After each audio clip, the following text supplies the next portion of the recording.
জিমে গেলে এই একটা জিনিসই আমাদের খুব বেশি কনফিউজড করে যে মাসেল গ্রোথ করার জন্য হেভি ওয়েট এক্সারসাইজ করা ভালো নাকি হাই রেপস এক্সারসাইজ করা ভালো। সো চলো 1 মিনিটে ব্যাপারটা পুরো বুঝিয়ে দিই। দেখো, মাসেল গ্রোথ করতে গেলে মানে হাইপোট্রফি অ্যাচিভ করতে গেলে আমাদের 3টে জিনিস দরকার।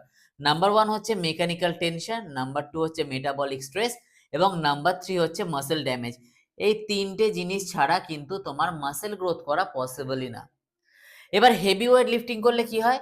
হেভি ওয়েট লিফটিং করলে আমাদের মানে 4 থেকে 6টা রেপসের মধ্যে রাখলে হেভি ওয়েট লিফটিং করলে স্ট্রেংথ বাড়ে, মাসলস এর মধ্যে টেনশনটা খুব বেড়ে যায়, মানে খুব হাই লেভেলের টেনশন আসে মাসলসে, কিন্তু ভলিউমটা লো হয়ে যায়, যেটা মাসল গ্রোথের জন্য একেবারেই উচিত না। এবার আমরা কথা বলি হাই রেপস নিয়ে। হাই রেপসে কি হয়? হাই রেপসে মিনিমাম 15 থেকে 20 রেপিটেশন থাকে। পাম্প খুব ভালো হয়। বার্ন মানে মাসলস এর মধ্যে বার্নিং সেনসেশনটা খুব ভালো হয়।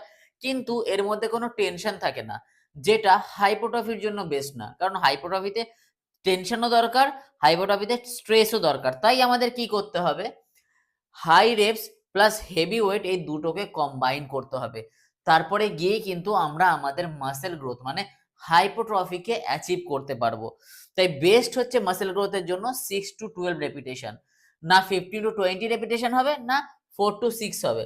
বেস্ট হবে 6 to 12 repetition for muscle growth. Okay?